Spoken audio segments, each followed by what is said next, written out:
Hola, que tal? Acabo de facer de avanzar o tempo na sintonía, así que hoxe comezamos así atropelladamente no Recuncho Gamer Podcast número 89. Que tal, saúdos de Iago Gordillo, cando son as 10:12 deste martes 25 de febreiro. A toda a xente que nos está vendo xa en directo na grabación no Twitch de Recuncho Gamer, twitch.tv/Recuncho Gamer. Hoxe hai xente aquí que vamos facer aquí exército. Vamos facer exército e igual non temos que ir cunha ovella a explorar polos confíns do mapa. Hoxe vou facer referencias que non teño contexto ningún, espero que estén axeitadas. Logo explicamos. Hoxe temos programa especial con xente de excepción para falar de RTS, que non é un grupo coreano de pop, e xogos de estrategia en tempo real. Nuns minutos estarán conosco Carlos Cés de Rianxo Gaming, Carlos Vieito de Exército Mequemeque e Nuria Espasandín de Toshio. Antes, nada, deixadme lembrarvos, e a Rosa benvida aquí a Recuncho Gamer Podcast. Hoxe, como sempre, estamos en @RecunchoGamer en Twitter, en Blue Sky, en Instagram e el resto de plataformas, para sempre estar pendentes do que imos facendo.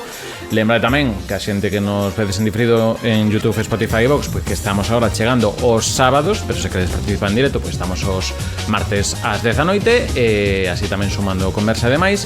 E hoxe non quero enredar moito máis porque hai moita plancha e moito tema que tocar, entón hoxe imos deixar a parte da actualidade resumida só nunha conversación que tivemos hoxe, parte do equipo habitual de Recuncho Gamer, na que temos esta conversación de WhatsApp entre eu e Ángela Triana. Basicamente consiste en: non, xa está no Game Pass o Pozo. O que? Balatro. Ai Deus. Efectivamente, isto que acaba de pasar hoxe, que chegou Balatro, e efectivamente eu iba a documentarme esta tarde fortísimamente co tema Real Time Strategy. Estamos que vamos a depender do resto. Non vos preocupedes que vai sair ben. E como vai sair ben tamén, cada vez que visitedes a tenda dos nosos patrocinadores, xa sabedes, Alita Comics, que os tedes en A Coruña, en Avenida Fisterra número 99, en Rúa Panadeiras número 49, e tamén en Santiago, nos dos primeiros sitios na Coruña, en Santiago, en Rúa Nova de Baixo número 2. Alita Comics, a familia de tendas de banda deseñada, manga, anime e tamén cousiñas de videoxogos que podes atopar nestes sitios, e senón en alitacomics.com. máis info na descripción no YouTube e Spotify. E agora creo que non me dixo nada. Logo falaremos tamén de máis cousas que temos do universo Recuncho Gamer, como podcast de Nafín de Xogo e demais, pero iso vai para o final. Agora vamos a poñerse a sintonía para recibir as boas xentes que veñen hoxe aquí a falar con nos de Real Time Strategy. E agora estou nese momento no que teño que encher porque non atopo a sintonía, pero bueno, vou cantar unha... vou topar unha de aquí, en la que me vou adiantar. Isto sí está sendo momento aquí. Vamos, mira, que me perdoe aquí o quen puxo esta canción, que vamos a adiantala e vamos a poner xa agora este tema do Warcraft 3, que sona tal que como vai a escoitar agora.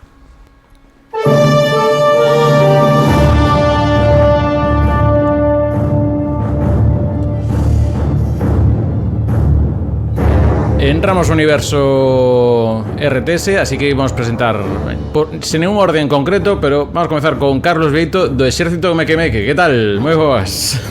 Hola, moi boas. Que tal?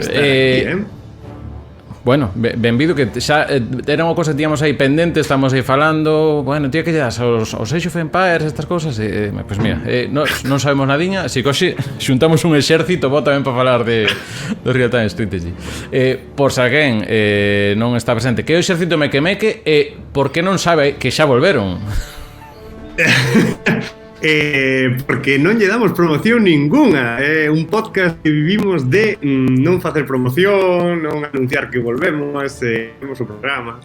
Pois nada, é un videopodcast no que nos xuntamos os mequemeques, que somos un exército de xente un pouco estrana, non? Esta xente que somos malos, non tan malos, tampouco chegamos a ser malos de todo, que nos xuntamos para botar un eso. Basicamente, a xente pasa o ben, ou eso nos din, e pasámoslo ben. E agora temos novo agocho, temos un agocho meque agocho.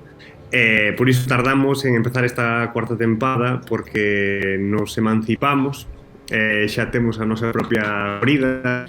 Encantaríame estar nela, pero que non chega a cobertura, porque está moi subterráneo o sitio.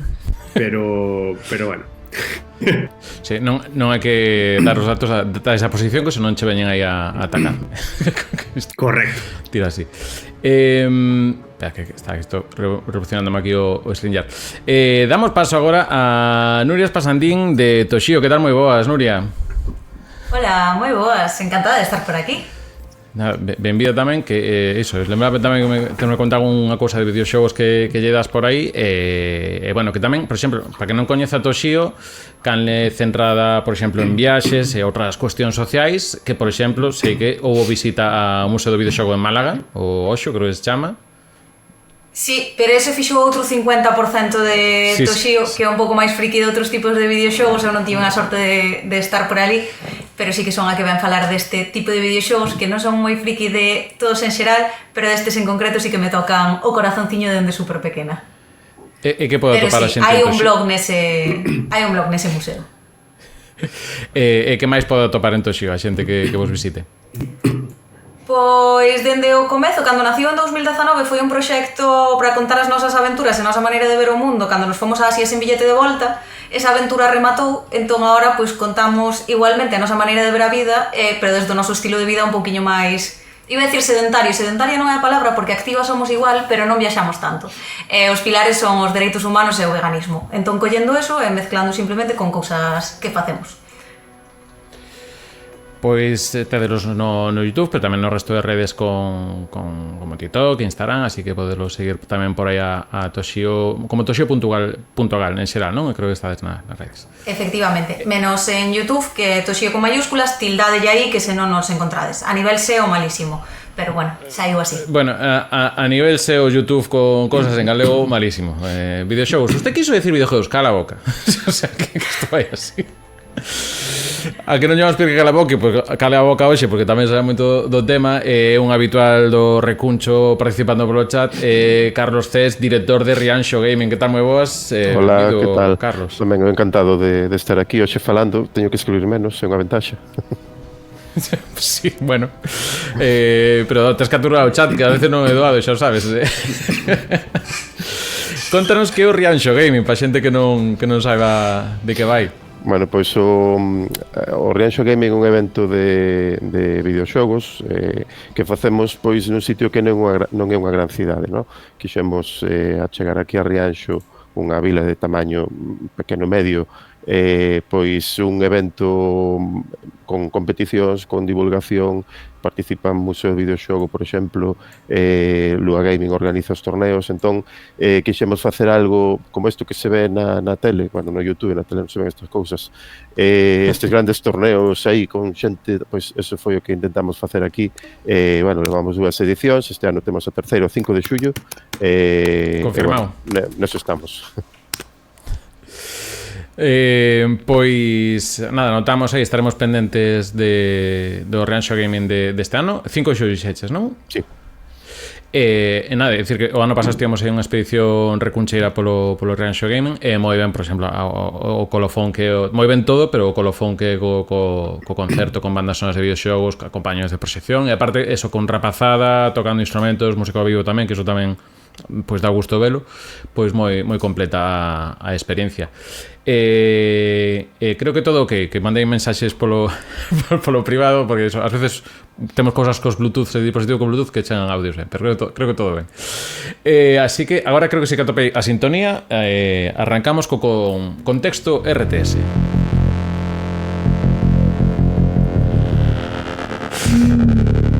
Polos movimentos da cabeza intuo que esta sintonía é de algo que se coñece.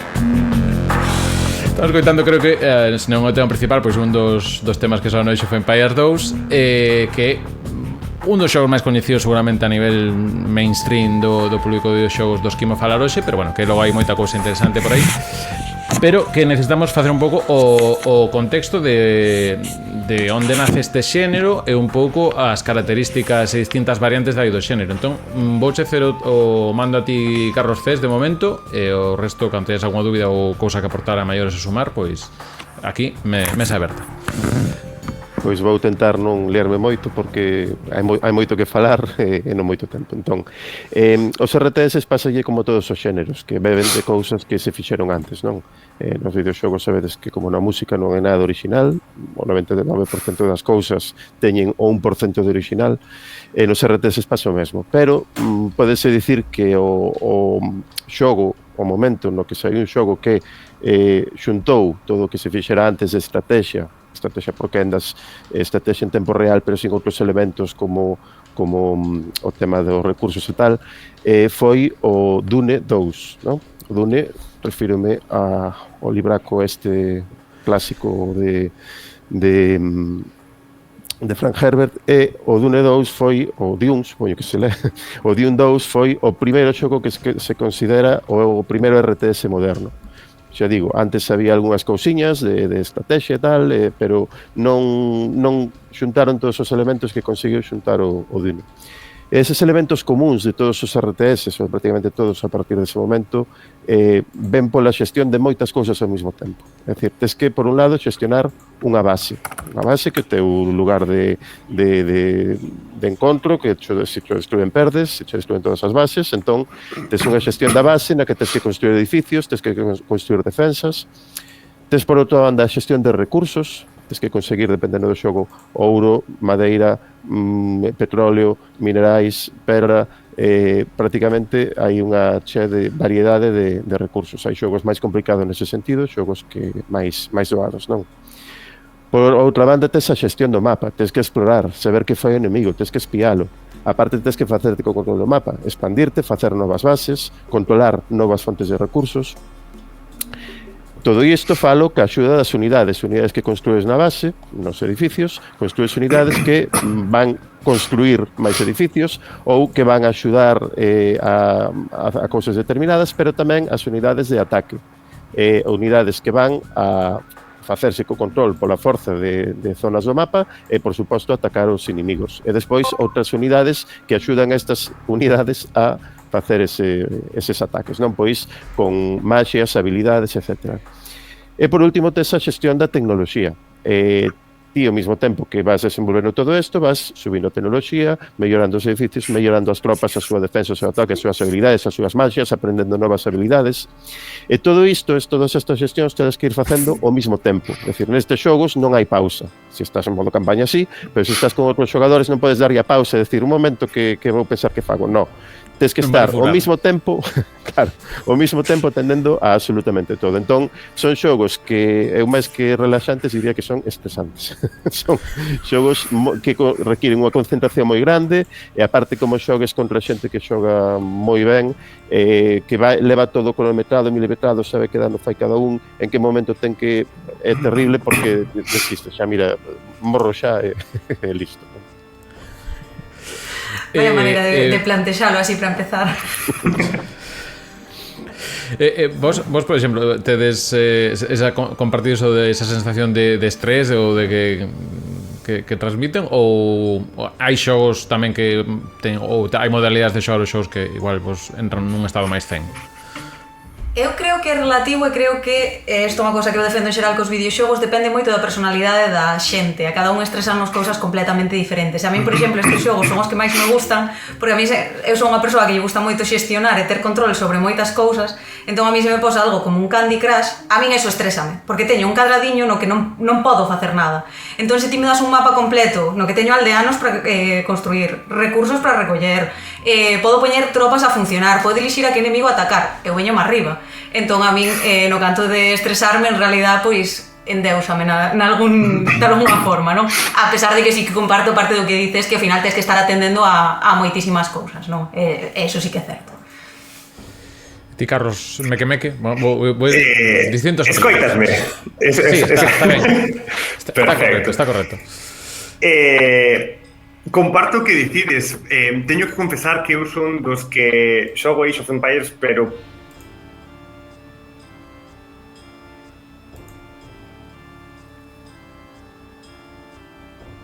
ahora creo que te perdimos. Sí, está. Ahora, hola. Sí, nada, toquei cousa, perdón. Vale.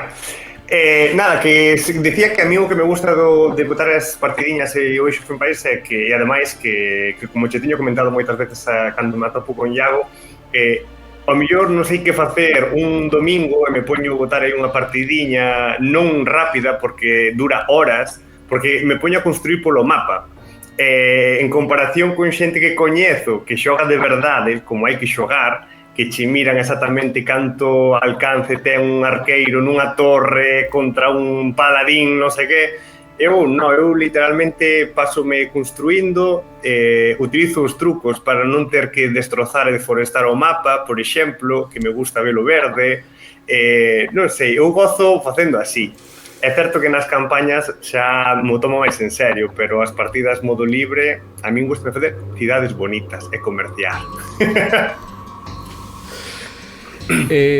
Falando de cidades, en Carlos Cés neste caso apúntanos que hai como dous eixes, dous zooms aos que atender, o macro e o micro no xogos. Sí, a macroxestión é que se refire a toda a xestión da economía, o control do mapa, a creación de tropas, irse expandindo polo mapa, é dicir, conseguir máis recursos, máis unidades e mellores unidades, e atender a isto. É algo que podes facer de forma, digamos, pouco estresada, non?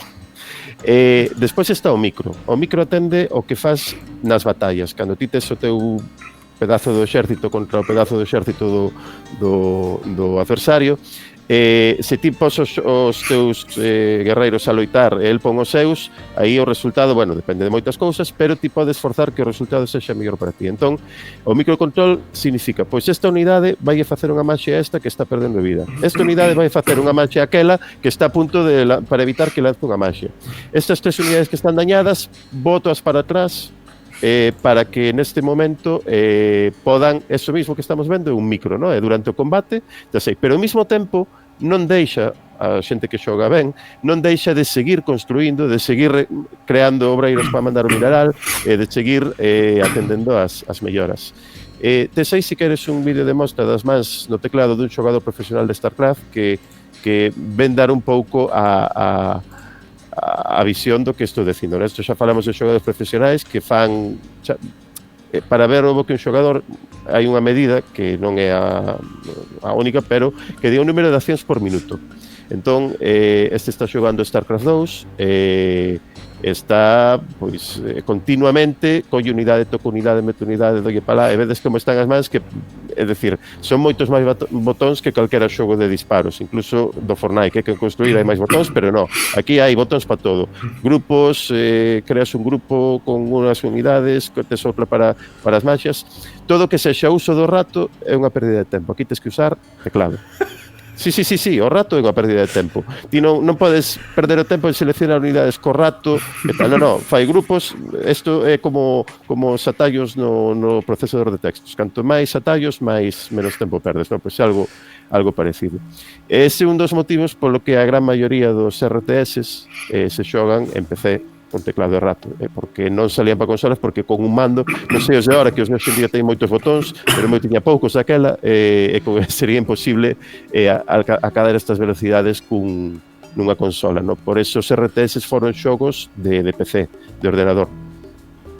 Sí, para que non este vendo as imaxes que estén en formato audio, pensade, se coñeces no Fortnite, alguén que está disparando e construindo a vez. O estrés visual é un pouco ese.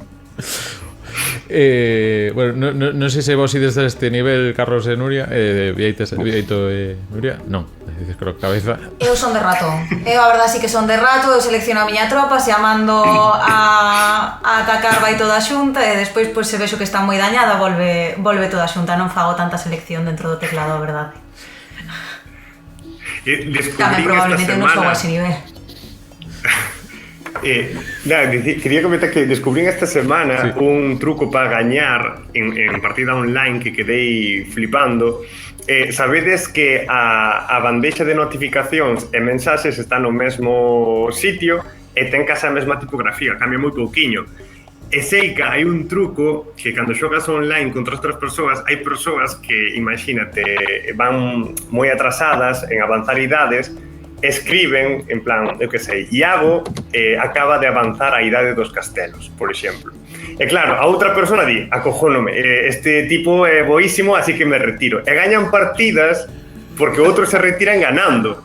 E suben así puntos, digo, pero eso é unha estrategia loquísima. O sea, tirar un farol, básicamente, por entendernos. Sí, total. Pois isto sería un pouco un chis, que o chis son estas técnicas que te permiten romper o xogo. Colles desprevido o engañas o adversario, teñen nome, chámese chises, queixos, vamos. Pois, se queredes, non sei se hai algún chis máis ou unha táctica a destacar, Carlos Cés. No, a ver, os chises son basicamente eso, pois en 5 minutos xustos vaslle con unha unidade que non espera á base e píllalo con todo sin facer, ou vaslle con unha unidade invisible e píllalo sin detectores. Para isto tamén é bo que explores antes e saibas, non ten detectores, vou con unidades invisibles, pero antes posible. Ou vas con unidade máis tocha, unha sola, e cargaste pois 8 obreiros. Cargando 8 obreiros, posiblemente ganas a partida despois co tempo, no? Pero son moi divertidos porque son, si sae mal, perdes, e si sae ben, podes gañar. Como intentar facer o jaque pastor, pero a Kasparov ás veces, non? Sí, algo así. Un pouco por aí. Bueno, hai varias diferencias, matices en shows destes shows que imos falar hoxe, pois eso, algúns máis tempo real, outros cos tempos máis separados por quendas, outros máis enfocados en máis construción, menos batallas, outros pois igual batalla e con outros elementos igual máis dinámicos. Vamos, se queres, citamos aí os catros que non este separado Carlos Cés. Se queres parar nalgún, pois podemos facelo, porque, por exemplo, creo que Nuria no apartado de Sin City, Cities Skylands tamén ten aí xa abondo para contar, pero contanos eso, que tipo de RTS, bueno, de xéneros temos dentro deste tipo de shows. Pero eu estes nos clasificaría como RTS puros, ainda que si se parecen, non? Por exemplo, os xogos de táctica en tempo real, como pode ser o Comandos ou o Shogun Total War, que, bueno, o Shogun Total War é mixto, ten parte por turnos e parte en tempo real, pero o Comandos, aquel xogo de 1998, foi moi famoso, un xogo español moi famoso, o que ten é que non ten a xestión de recursos, entón é basicamente táctica, é dicir, é coller unidades e moverte con elas. Sería todo micro, por decirlo así, non? Aquí non hai macro. Despois están os de estrategia en quendas, que tamén técnicamente non son RTS, porque non son en tempo real, que aquí é onde entran cousas como Heroes of Might and Magic ou Civilization, e despois, por exemplo, os Tycoon, que poden estar tamén a cabalo entre a xestión de cidades, que é o seguinte grupo, non? Son estilos moi similares, pero técnicamente non son en tempo real porque son en quendas. Despois están os xogos de xestión de cidades, que creo que son os de Nuria, como Sin City ou Cities Skylines, que é moi chulo, a mí gustame moito. Aquí sí que vas en tempo real, o que pasa é que o tempo podelo pausar, entón sí que é tempo real, pero como son tan específicos, tamén xestiona recursos e tal, pero como son tan específicos, entón sí que podemos darlle digamos, o seu propio xénero, no? Que ademais xogos de xestión de cidades hai moitos, co cal eu creo que teñen dereito a ter a súa propia categoría. E por último están os MOBA, Multiplayer Online Battle Arena, como League of Legends, pero deses, se parece, falo despois, unha transición extraña. Se queres, por comezar, me baixar un pouco o ritmo co tema de batallas e máis, vamos parar nalgúns cantos destes de xestión de cidades, que vai empezar Nuria con eles, pero logo vos tirade por aí. Eu logo meterei dúbidas, hai algún que entraría por aí que non é exactamente cidades, pero solamente encaixe por aí. Entón, non sei se imos un pouco en orden cronolóxico, se parece, Nuria, de como saíron. Entón, teríamos primeiro Sin Cities, propiamente. Ou se queres comentar un poquinho así por todos, tamén. Vale, perfecto. No, si, eso, si os queres ordenados cronolóxicamente desmos ter que chivar, porque a verdade é que eu xogo as cousas que me caeron no seu momento en riba, e eses son cos que me quedo pa sempre, non? Pois, se queres, cita os tres na orde que vexa, porque ao final sí que son da mesma temática, e como os descubriches e como os queres contar, sí. Vale, pois entón sí que vou empezar co Trópico, que aparte sí que é o meu favorito, e como que despois é máis doado saltar o Sin City, que me chegou un pouco máis adiante, que además o Trópico a min chegou en demo, que foi unha demo brillante, porque non tiña aeroporto e había dúas cousas máis que non se podía facer, pero despois o resto a verdade é que podías gobernar a illa como queiras, que para dar contexto, o Trópico tes unha illa no medio do Caribe da cal eres dictador e faz pois esa xestión de recursos da que falaba antes que é de todos os xogos similar, pero nesta tamén tes que tomar moitísimas decisións políticas e tes moitísimas faccións que se tomas decisións políticas con respecto dunhas faccións, tes as outras faccións que obviamente non van a estar moi contentas e pódenche facer que te exilies e meterche fora do poder, non? Que é o que queres evitar a toda costa, pero ao mesmo tempo tamén queres ter os teus cartos en Suiza e ir medrando a túa conta porque eres político pero normalmente corrupto. Ou eu normalmente ero, porque isto eu tamén fago esas líneas e sigo dicindo de que cada un ao final xoga os xogos da maneira que considera. Por exemplo, Carlos antes tamén me explicaba cando xogaba o Age of Empires creando a cidade bonita, pois eu creo que fun sendo empática na miña vida e demais, entón como a Evil Nuria sempre estivo pois gobernando illas de maneira dictatorial e probando pois a ver que pasa se malío cos Estados Unidos e poño unha base, porque claro, tes relacións con Estados Unidos ou con Rusia, se estás con uns pois enfadanse outros, entón tens que estar xestionando moitísimas relacións tanto políticas dentro da propia illa como xeopolíticas en xeral. E a estética, bueno, un pouco as persoas que poides ver esas imaxes que vedes así como antigas de pergamino, cando che abre o anuario tamén sona como se che tiraran un libro enorme na mesa. A verdad que a min os gráficos e un pouquiño que lle poñen alrededor tamén me parece como bonito. A musiquiña que sone tamén musiquiña caribeña, non sei, como que te acompaña moito, non? E sí que é agradable de estar, sí que non creo que traia estrés, sino que en xeral pois é agradable, menos cando tes rebeldes atacándoche palacio, porque lle pagas demasiados militares, esa parte, bueno, en realidad ahora sí que me gusta. Bueno, despois, saltando SimCity, creo que é como moi parecido, pero moitísimo máis simple. En vez de gobernar unha illa na que tes moitas cousas que atender diferentes, incluso tratando temas de xeopolítica, ao final basicamente tes unha cidade da que eres alcalde, a estética é moito máis parecida aos Sims, non é tan señorial, ao mellor tes que atender a máis cousas como tampouco podes decidir as casas como tal, como que pos tecido residencial, pos tecido comercial ou tecido industrial e xa está, as casas vanse construindo según ti vayas xestionando ben, virá máis xente a túa cidade e tes que atender a cousas pois ao mellor máis mundanas como alcantarillado, electricidade, un pouquiño así, a estética pois eso é un pouquiño desde o meu punto de vista menos cool, menos. Es que agora collino coa palabra señorial, es que creo que colle moito esa esencia, isto é un pouco máis luminoso, máis cuadriculado, de feito es que son cuadrículas, literalmente. E as mensaxes que che chegan tamén están escritas pois dun xeito máis de andar por casa, diría eu, pero é moi interesante. Sí, SimCity que hai moitas entregas, non?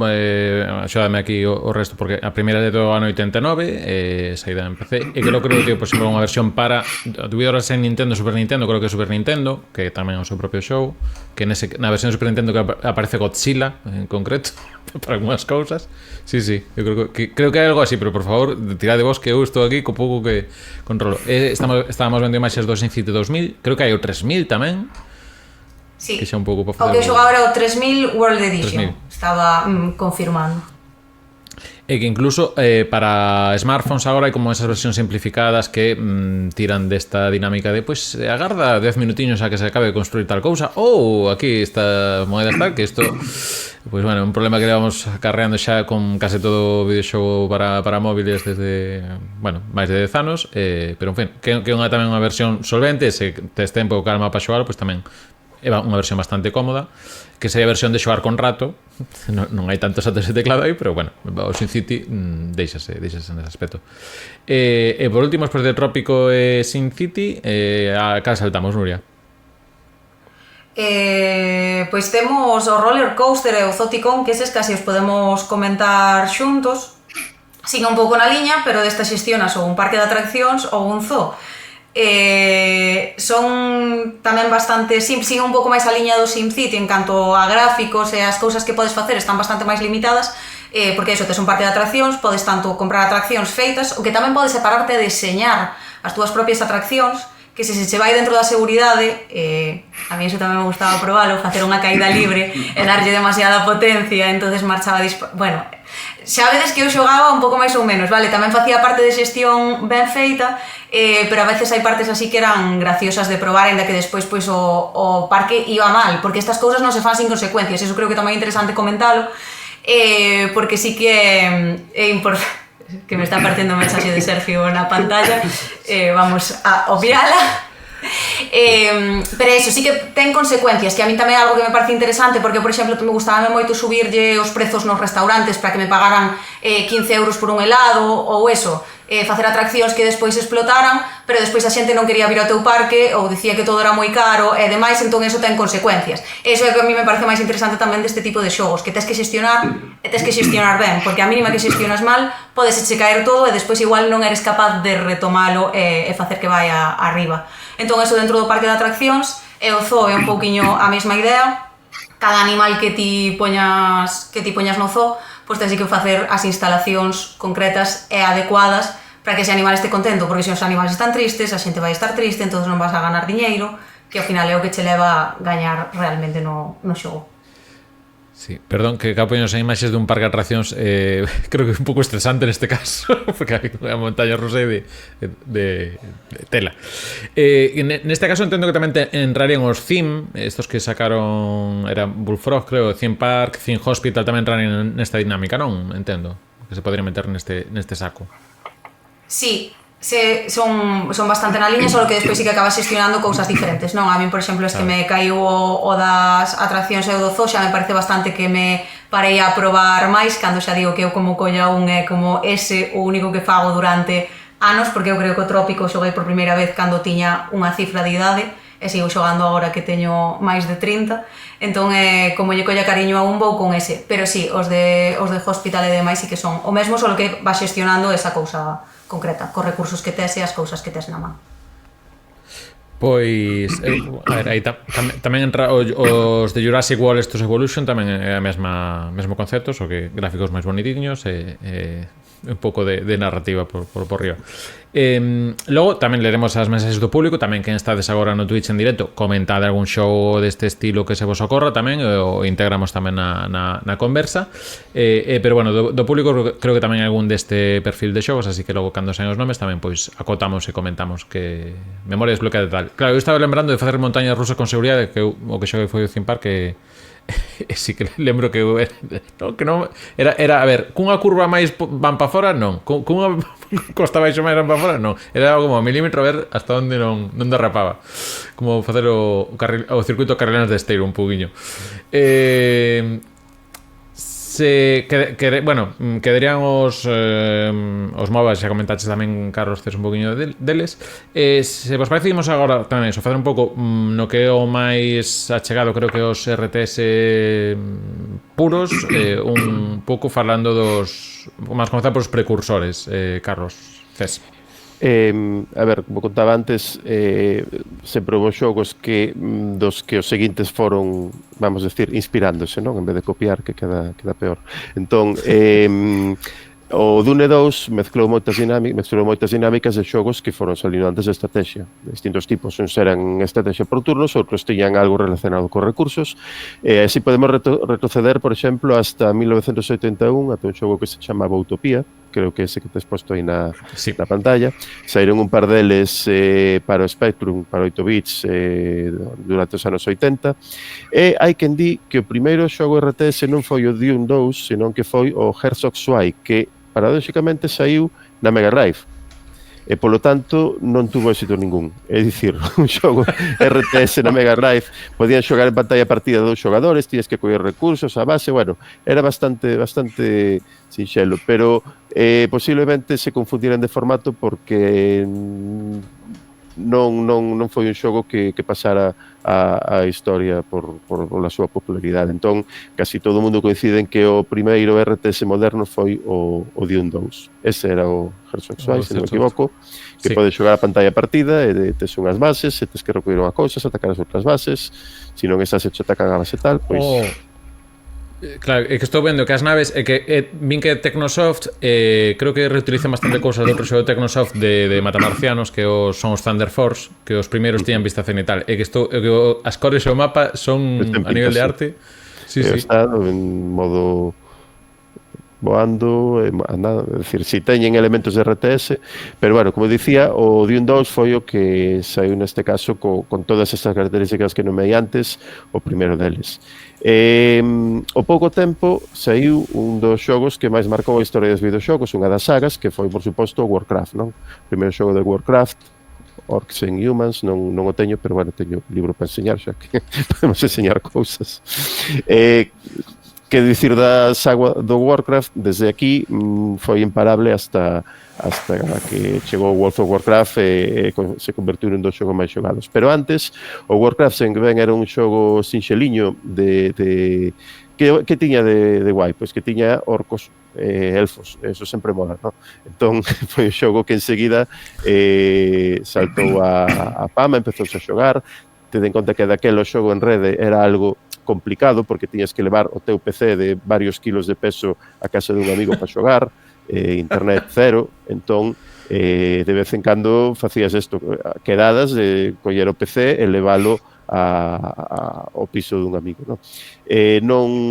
Non tanto co Warcraft 1 porque ao pouco tempo xa saíron o 2. Pero antes deso saiu outro dos xogos, outra das grandes sagas que foi o Command & Conquer, que tamén leva varias entregas, e viña o mellor que tiña o Command & Conquer eran os anuncios, sempre eran polémicos, poñían a Hitler, a Stalin, a xente coñecida, boísima, creo que te sei unha imaxe na que aparecen uns cantos dictadores e persoeiros históricos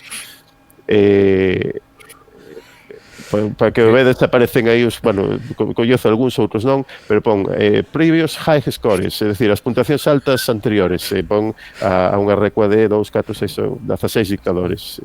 Sí, porque non viron a Nuria xogando ao trópico, pero... No. Pero perdón, Nuria, entendas o contexto deste comentario que no, 100%, ganeimo a pulso, non esperaba menos. Entón o Command & Conquer viña xa a guerra pura e dura, en plan vamos a machacar a todo o mundo, e tamén foi un xogo que foi de moito éxito, tuvo moitísimas entregas. No 96 saiu o Command & Conquer Red Alert, que xa era contra os soviéticos, entón ainda molaba máis. E aquí empezou un pouco a pelea, non? Saiu o Warcraft 2, que eu metería ainda dentro destes primeiros RTS, saiu no 1996, aquí xa se consolidou Blizzard, que tiña aposta polo Warcraft e polo mundo, e aquí xa se empezaba a poder xogar en rede, incluso por internet, aínda que naqueles tempos era complicado, e digamos que a partir de aquí, a partir de 1996, empezaron os anos dourados, diría eu, dos RTS, que é a explosión do xénero, o xogo en rede que permitía a xente xogar, xa non só levando o ordenador a casa do veciño, sino tamén a través de internet, ainda que, bueno, de forma aínda precaria, e aparte saíron centos de xogos, por non decir miles, mellores, peores, nos que eu creo que os máis destacados en éxito foron os dous Age of Empires, o 1 e o 2, que saíron no 97 e no 99, o StarCraft, que saiu no 98, e despois eu xa pasaría a última fase, non? Entón, nesta fase do Age of Empires, que, bueno, creo que dá título ao programa de hoxe, eu non foi o 2 ainda xoguei, non foi dos xogos que máis xoguei, pero dei bastante, pero igual poden os contertulios comentar algo deles. Sí, porque aquí creo que temos opinións enfrentadas, porque creo que Nuria bien, Age of Empires ben, pero Carlos non sei se reniega un pouco o Vieito, non sei, estou aquí ajustando as posturas. Maniféstense, por favor. Ti que tal co Age of Empires, Nuria? Eu a verdade que o Age of Empires, vale, o meu xogo eu teño moitos favoritos en xeral. O meu xogo favorito é o Trópico, pero teño que dicir que o Age of Empires tócame moito o corazón porque a pesar de que tamén me gusta como xogo obxectivamente falando, emocionalmente tamén me toca moitísimo porque o Age of Empires veu co primeiro ordenador da casa. O sea, cando chegou o primeiro ordenador, chegou co Age of Empires. Eu debía de ter 5 ou 6 anos, miña irmá ten 6 anos máis, que era a propietaria dese ordenador, entón empezou a xogar ela, e o que facía era vela ela xogar, e simplemente flipar con eso. O sea, eu agora non vexo gameplays, pero eu cando tiña 6 anos vía gameplays do Age of Empires. E despois, claro, como non era o suficientemente maior como para xogar eu sola, porque aparte se me desmontaba todo, xogábamos como 10 minutos cada unha, poñíamos o cronómetro, entón ela pois xestionaba ben, eu cargábame as cousas, pero despois viña a miña irmá a arreglalo, o que eu dicía, o sea, as cousas son igual dentro do xogo un pouco que fora a veces, non? Entón, dende super pequena, eu levo xogando a Age of Empires. Entonces, desde aí, despois fun aprendendo, despois xa o facíamos miña irmá máis eu cada unha nun ordenador. Hasta que, pois, cando tivemos internet e demais, pudemos chegar a loitar contra unha, e aí tamén unha tamén se como que empodera e independiza de esa persoa que foi a guía e demais cando o discípulo quere ganar, non? Sígueme custando moito, pero bueno, algunha vez cheguei a conseguir. Entón xa non é só que me guste moito o xogo, que sí, senón que tamén ten unha carga emocional moi forte. Teño que dicir, co que falabades antes de ir pasando idades e demais, que eu sí que normalmente xogo sempre en combate total, e a veces salto o meu de pasar idades, é como que xa empezo con... pero todo o mundo empeza xa desarrollado, o sea, non é que eu empezo con ventaxe e fago trampas, senón que digo, bueno, vámonos a saltar, porque como cando era máis pequena todo o mundo iba moito máis rápido que a min, pois facilitei en plan, mira, xa empezamos todos con todas as posibilidades, podendo conseguir o máximo de poboación, e xa daqui tiramos en igualdade de condicións. Entonces ese é como un pouco a miña lectura e a miña experiencia dentro deso. E despois como que sí que me gusta moito en xeral todo o que ten que ver co Age of Empires 2 en concreto. Vieito, que sorrías. Eu disfruto escoitando falar deste xogo e que moitos recreos falando con outra xente ali no patio sobre as partidas que facíamos cada un na súa casa, era como... Non sei, para min pode ser que sexa o meu xogo favorito da vida, porque a pesar de ter esos gráficos de finais dos 90, eu disfruto moitísimo, incluso falando simplemente do propio xogo, sin estar xogando, simplemente falar del xa para min é unha gozada. E lembrando como Nuria, non, cando empecé a xogar, eu descubrira tamén unha demo, como eu non tiña computador na casa, na hora de tics do cole, mo instalaba, xogaba a partida de William Wallace, porque non tiña máis tempo, e volvíamos a semana seguinte, volvía a instalar, volvía a xogar a William Wallace, e así todo o tempo. E a verdade que, non sei, é unha chulada. Carlos Cesti, que con este xogo, que alguna experiencia que lembres?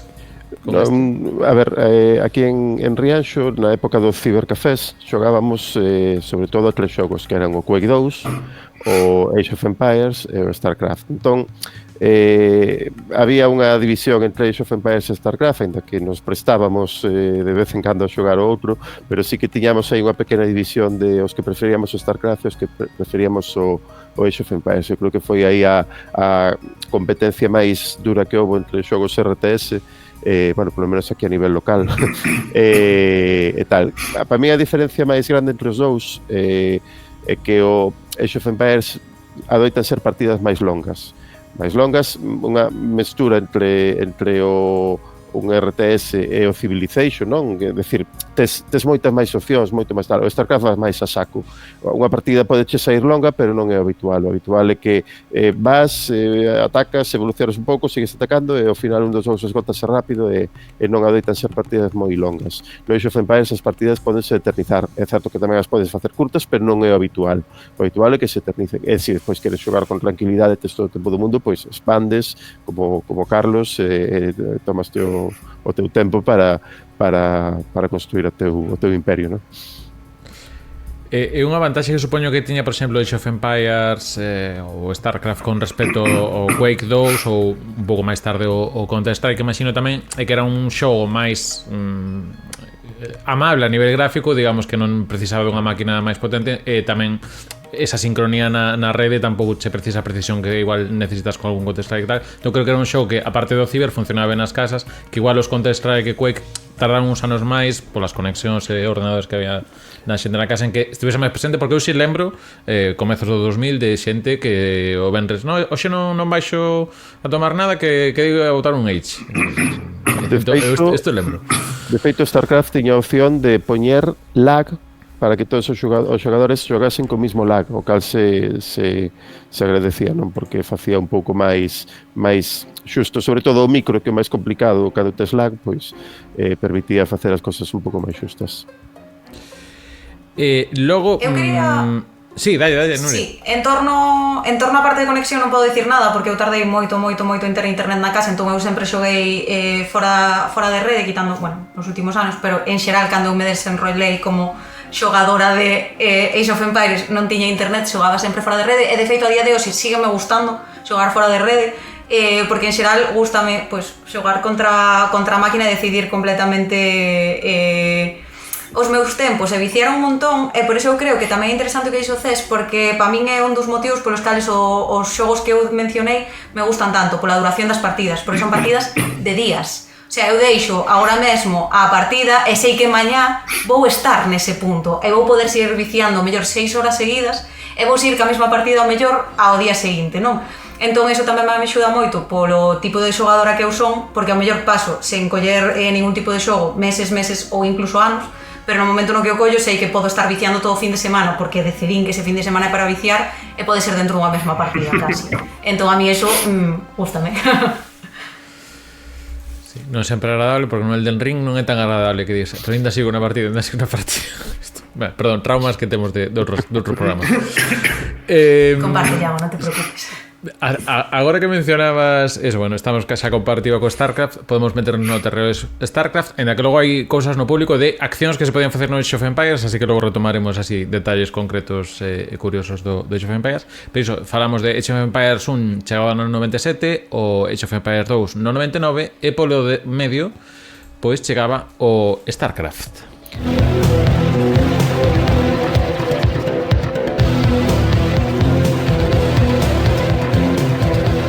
Pues, se queres, Carlos, introducirnos un pouco eso, o matiz, a diferencia de ambientación.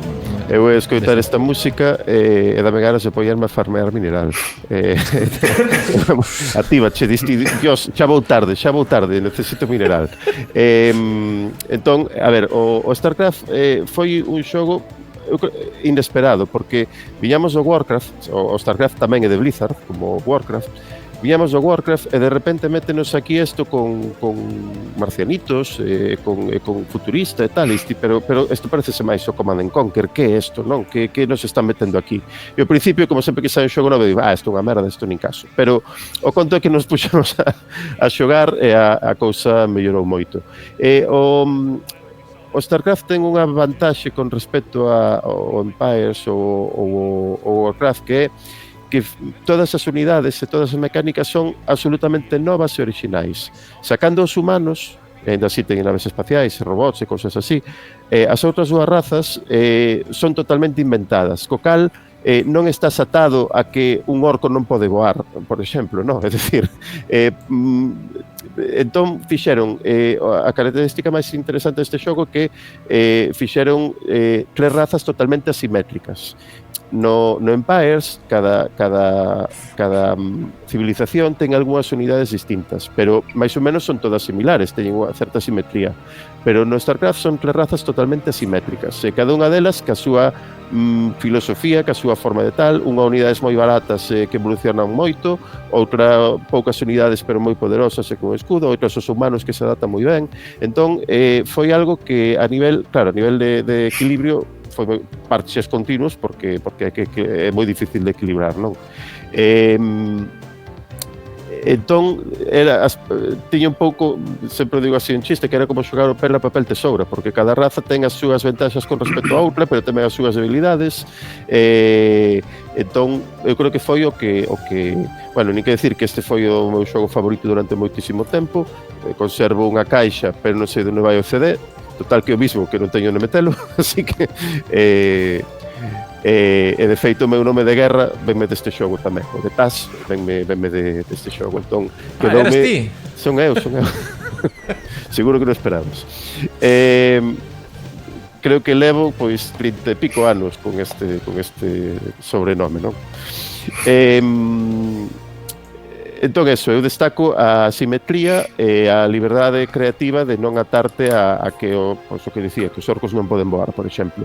E unha cousa que destaco, que unha das cousas máis divertidas do xogo eran os ataques nucleares. Porque ti estás xogando e de repente escoitas piripirip, Nuclear Launch Detective. E tens que buscar un puntiño rojo láser, un puntiño encarnado láser na túa base, ou cerca, ou nunha expansión, para ver onde che están lanzando a bomba nuclear. E tens que buscar a unidade que lance, que ademais é invisible, o sea que era moi divertido. O ataque nuclear hai moitos memes con el porque era unha cousa moi divertida. Non sei se algún de vos... Ti, Carlos Vito, este probáchelo? Non, a verdade que non, sorprendiume cando vin, non o coñecía para nada, a verdade. Despois, cando compartín a historia donde dicías non, o do directo e tal, moita xente escribe por privado dicindo ese xogo e eu, que é eso? Estuve no googleando xe pola tarde, non sabía nada. Pois sí que houve moita xente que lle deu. Se vos parece, imos, bueno, por ir dándolle un pouco comentando unha serie máis de xogos que temos. Non sei se queres comentar máis do StarCraft. Sí, porque, a ver, o StarCraft foi, bueno, en Corea, en Corea do Sur, foi o xogo, ao mellor no do norte triunfaba máis o trópico, non o sei, pero en Corea do Sur foi o xogo máis xogadísimo, foi unha tolemia. Empezaron as competicións mundiais de videoxogos, estas de gran formato, con público enfervorecido, pantallas gigantes e tal, empezaron co StarCraft. Foi o xogo que dou, a ver, xa antes había algunhas competicións mundiales de videoxogos e tal, que non chamábamos mundiales, queremos decir que as facían nos Estados Unidos, as chamaban mundiales, non? Pero co StarCraft empezaron os campeonatos mundiais de verdade, con xente de todo o mundo xogando o StarCraft con premios millonarios e tal, é dicir, foi o xogo que empezaron estes xogos, estes campeonatos mundiais de gran formato que coñecemos ahora, no que hai xente que se gana millóns de euros, non? Eso tamén hai que dicilo. En Corea síguese xogando este primeiro StarCraft. Hai StarCraft 2, pero non, siguen xogando o 1. Unha tolemia. Non podes imaginar, unha vez vin un mapa do mundo no que tiñan ese metal, donde estaba Seúl había unha das bases do StarCraft, é dicir, que isto quere dicir que non vos imaginades a tolemia nacional que despertou este xogo en Corea. Iso, como comentas, pois un pouco aí o xerme do que se coñecemos como eSports e o tipo de eventos que se forman alrededor de algúns videoxogos.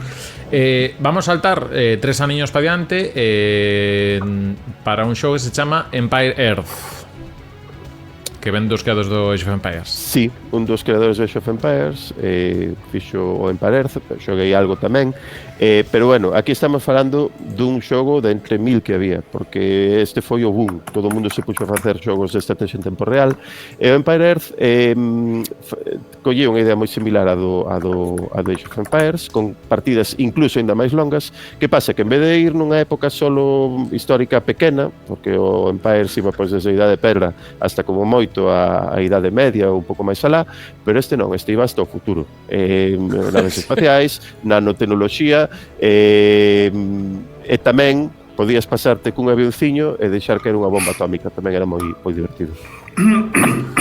Aquí tocaban moitísimas partes da historia tamén. Sí, non vamos a xogar o uso pero CES con temas nucleares, todo, Sí, ilumínase a sonrisa cada vez que para. O uso da palabra divertido de CES hoxe tamén un pouco. No trópico non as hai, non hai bombas nucleares no trópico. Non hai bombas nucleares. Pois é bastante.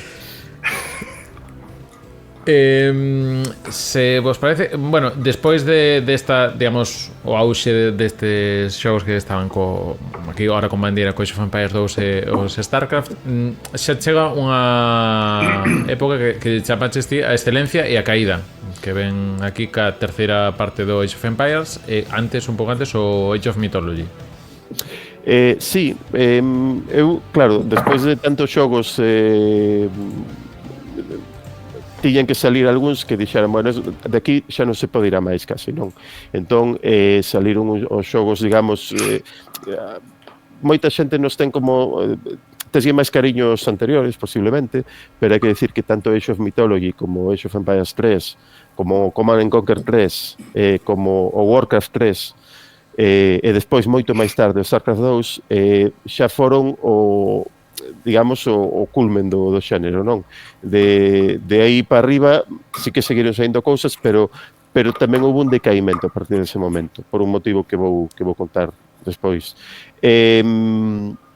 Estes xogos xa a nivel gráfico xa non eran, evidentemente a tecnoloxía vai mellorando, estes xogos, repito, eu creo que son, digamos, o culme da evolución dos RTS. Despois desde aquí empezou a haber pequenas diferencias e disparidades.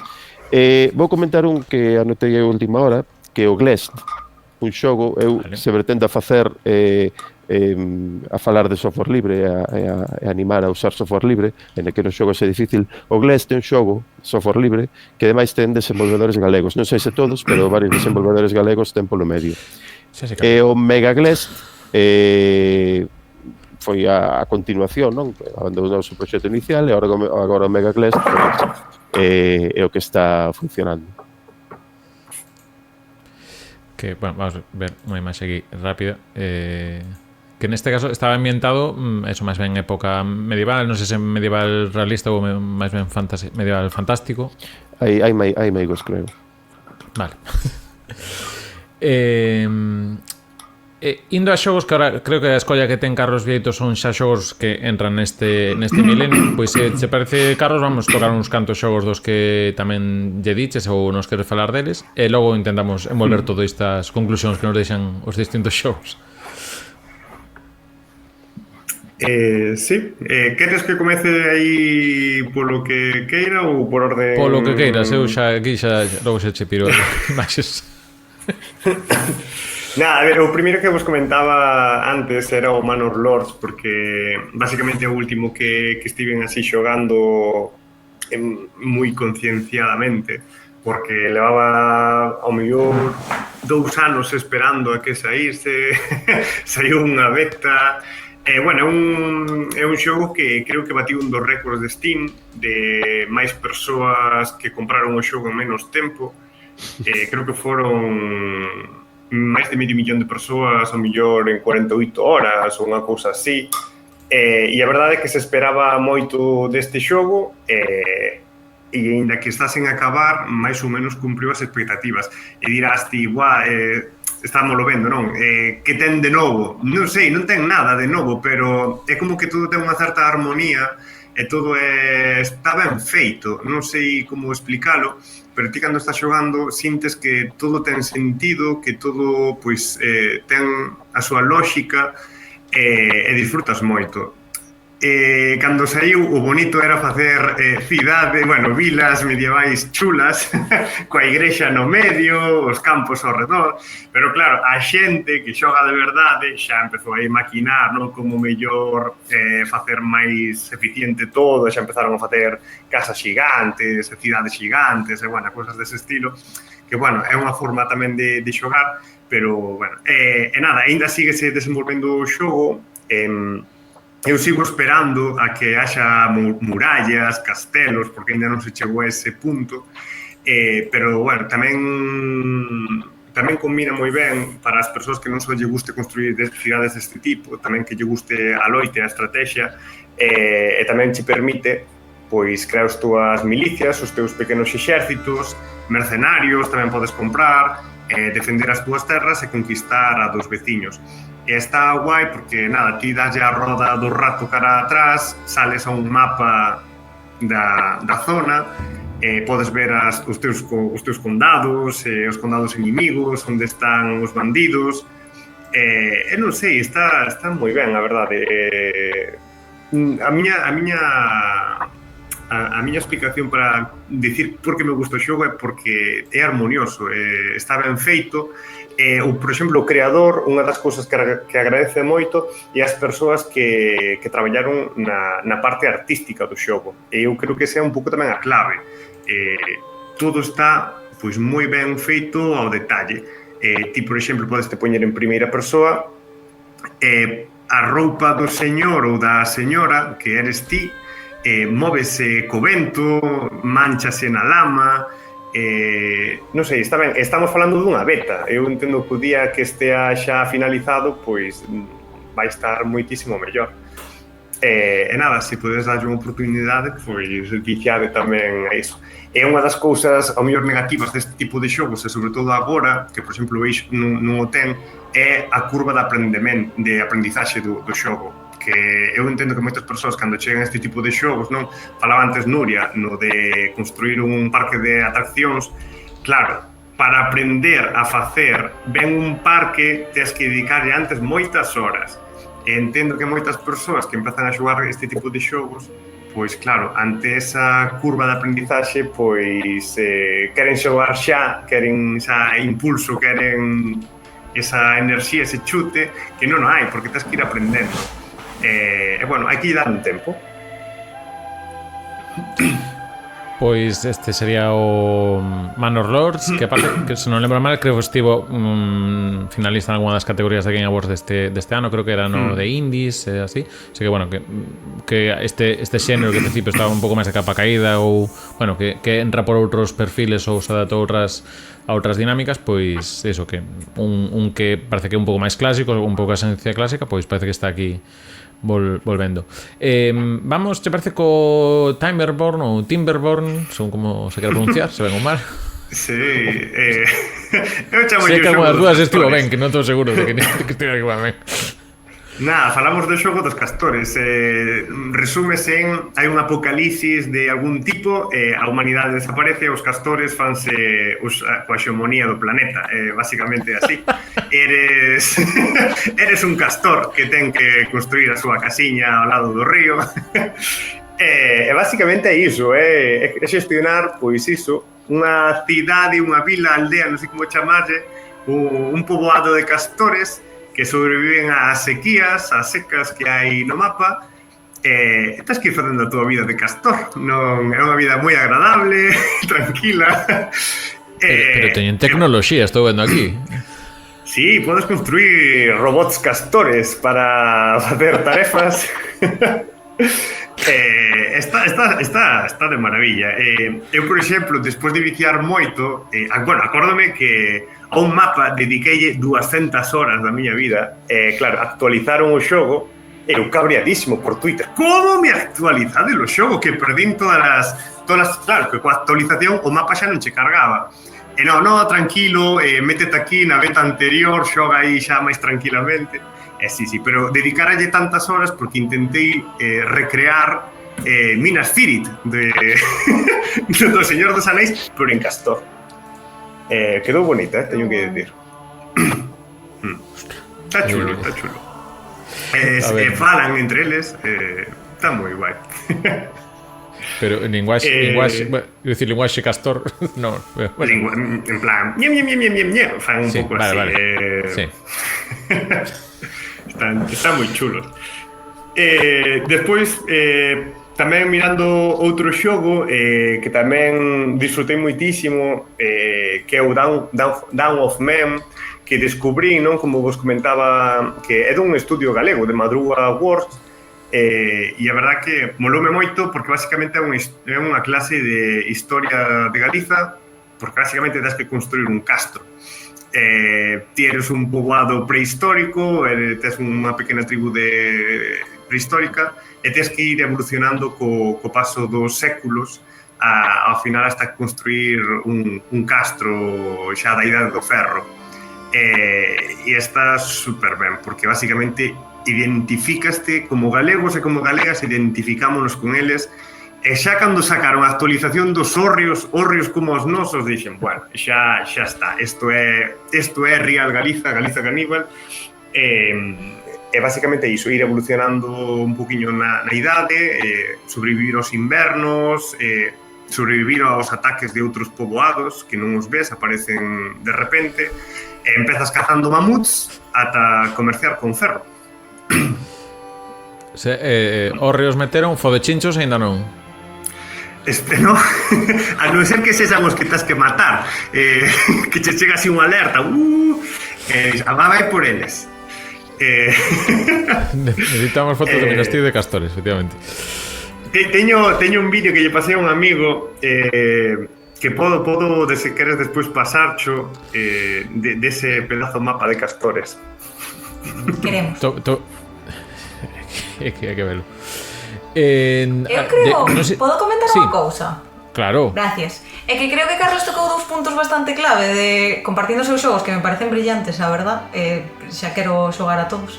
E creo que tocou dous temas que son super interesantes este tipo de xogos, que creo que sí que é bastante común, que, bueno, xa decía César un pouco ao principio, pero sí que creo que ten que ver coa calma dos xogos, ou seja, que hai unha cousa que non estamos dicindo, pero que é bastante interesante, que é que non hai un obxectivo como tal. O sea, como que na maioría de xogos hai como un obxectivo moi claro e ao mellor cercano é con unha carretera máis recta. Nesta obxectivo, pois moitos destes acachos é estar, o sea, o que estás facendo na maioría do xogo ao mellor é que non pasa nada en case todo o xogo, non? Porque ao mellor estás centrándote pois en recoletar pedra para collela antes de que se acabe no mapa e o único que estás facendo é coller pedra, non? Que non é que sea o obxectivo do xogo.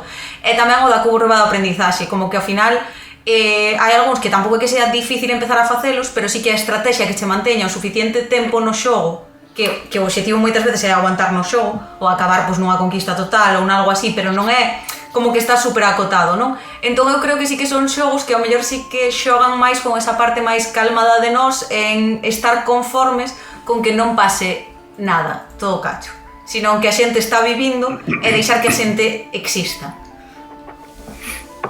Ou os castores. O límite é ti. Sí. Sí. Sí, eu era bastante límite xogando Theme Park, a verdade que sí. Vamos, non sei se tamén de Madruga Works o seguinte xogo que nos traes, que o Planet Base.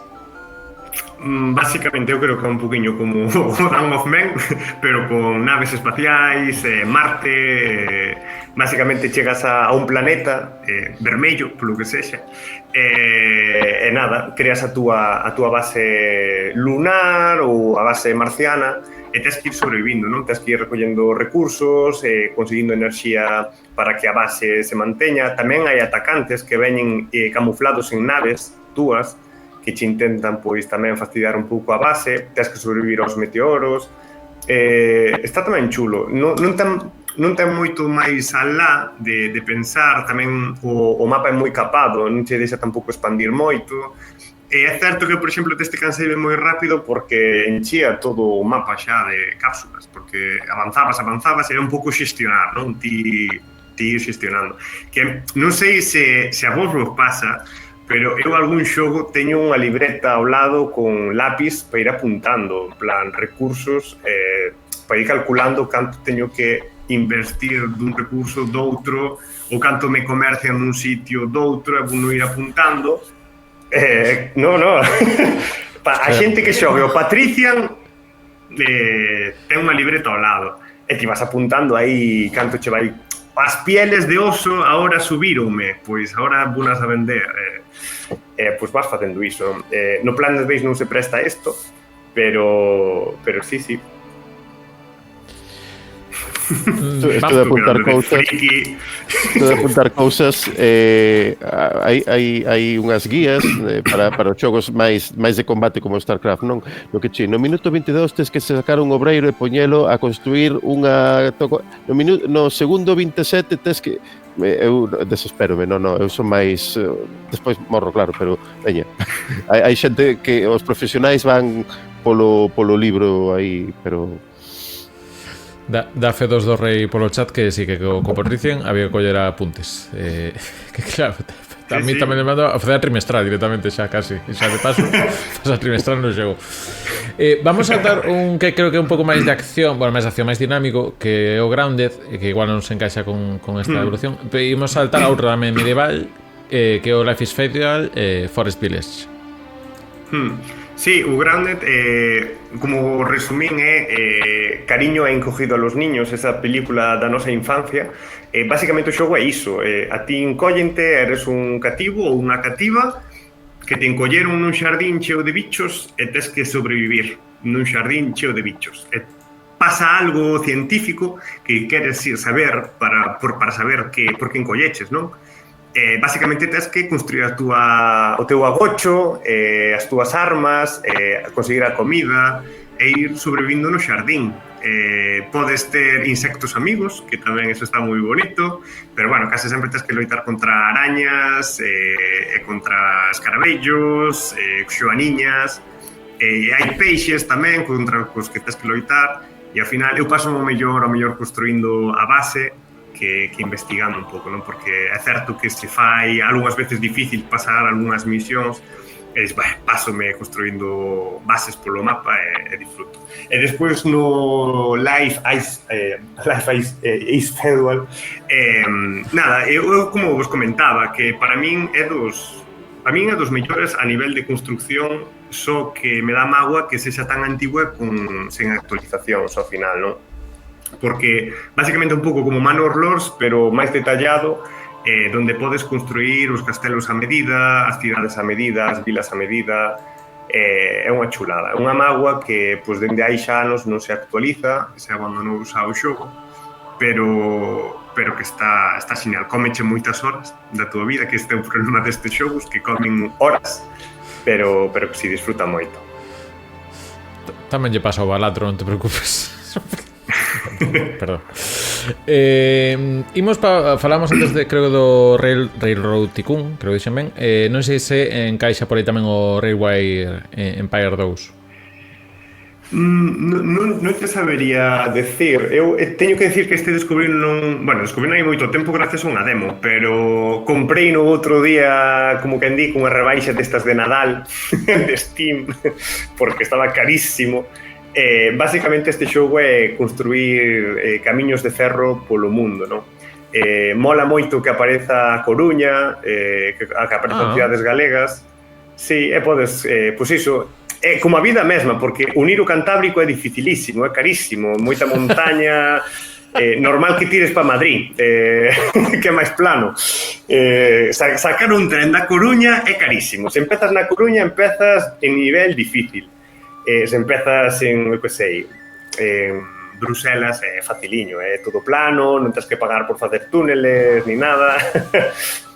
Básicamente tens que competir contra outras compañías de ferrocarril que tamén se están intentando facer co territorio, unindo cidades, e comprar accións. A maneira de gañar neste xogo é comprar a compañía do que está competindo contra ti. Está xeitoso, está chulo. Mira que está buscando un xogo de simulador destos de tren, bueno, de simulador relacionado con trens, que aparecese Galicia, os que son así máis ben simulator en 3D, non, bueno, este tamén en 3D, pero digamos con máis detalle, con máis vista en primeira persoa, digamos. Pois mira, que non pois mira, un descubrimento. Mira, creo que acabo de topar aquí un vídeo que creo que hai algo de que isto debe ser, si, por Euskadi, Oviedo, por aí Isaías, si. Andan pola Coruña por aquí. Carísimo construir por aí, Carísimo, pero é que estou vendo eses túneles aí, eso é moitos cartos, Está chovendo o peto, vale. Pois saltamos, que non creo que chove o peto. O Tiny Glade, xogo resumido, xogo cookie para construir. Básicamente é construir o que che saia da cachola, cousas cookies moi bonitas, é un cadrado nun mapa. E podes construir unha torre medieval, unha vila, un castelo moi bonito, moi cookie. E a min gústame porque entre que che permite facer o que ti queres e tamén dunha forma bonita, porque unha das cousas que últimamente agradezo, a pesar de ser un superfan do Age of Empires 2, é que o nivel artístico estea ben feitiño, porque, jolín, ao final as persoas que xogamos este tipo de xogos estamos basicamente disfrutando do que vemos, non? Cando ves estas cousiñas así tan ben feitiñas, pois agradeces que es así de cookie, non? E eu, por exemplo, sigo un tipiño en TikTok que todas as noites se pon a facer un mapa novo deste xogo, e fai auténticas chuladas, pero chuladísimas, sí. Un pouco máis simple, lémbrame o Tone Escaper, que non sei se vos soa, que ese, por exemplo, está en galego, está localizado en galego, que tamén cun clic, segundo onde fagas o clic, pois vai medrando unha casiña ou montas, formas unha praza e demais. Isto partindo da auga, que parece que máis desde o campo, Sí. pero sí, tamén lembrando un poquinho, porque tamén ten esa cousa zen, tamén riquiño de ver, e vai por aí. Moi relaxante. Se tedes un día de estrés, xogade eso.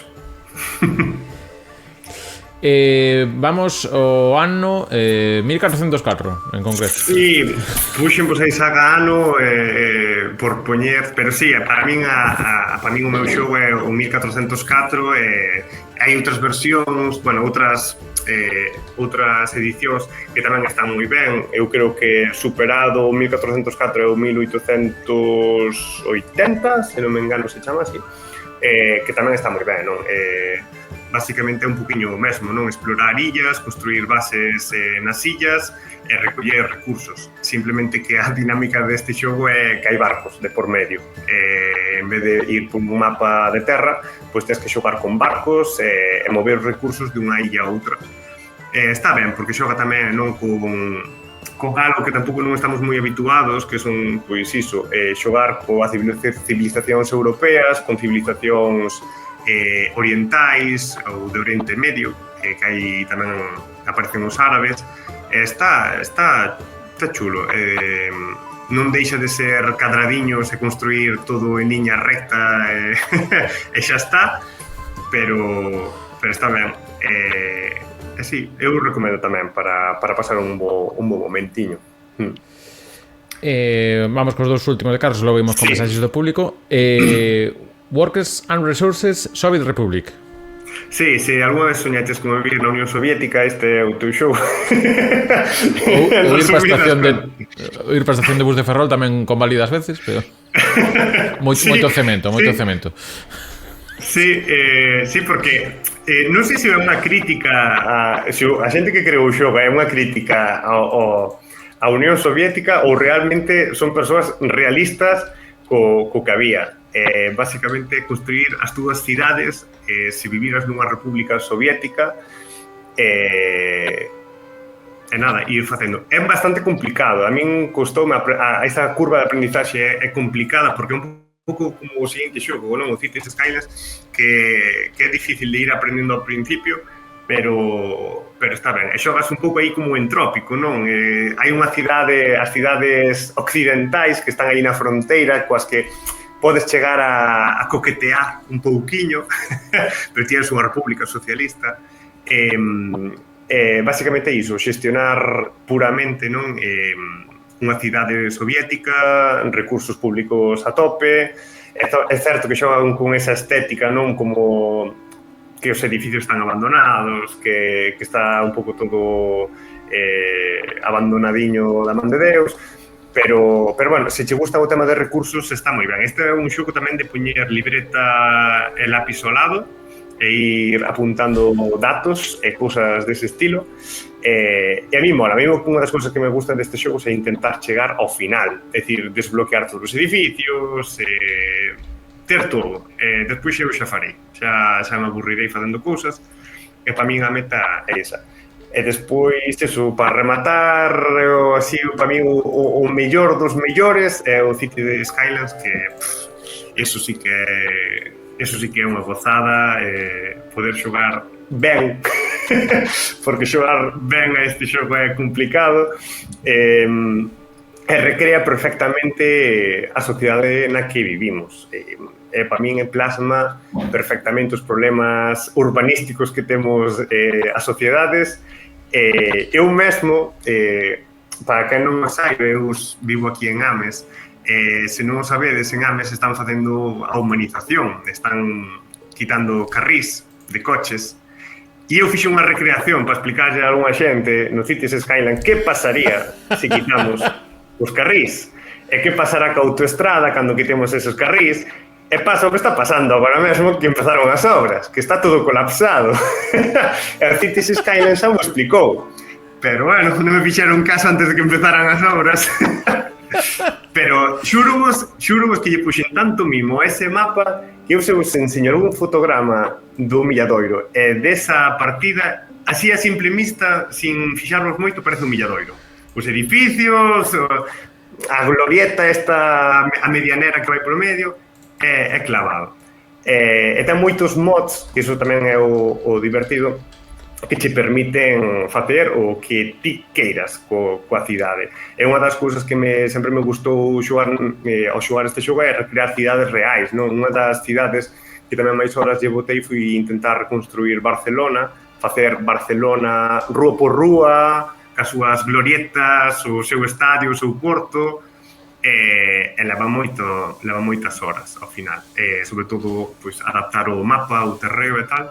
E a verdade que está chulo. E saliu Cities Skyline 2 que, bueno, supoño que tamén os saberedes que dou moitos problemas, hai moita xente defraudada, pero, bueno, rectificaron e explicaron que... Ai, mira, aí sí. No, estaba explicando eso, porque falas de reconstruir cidades e claro, isto, sabes que hai unha Coruña reconstruída tamén que por Fuchenstein, que creo que era noruego.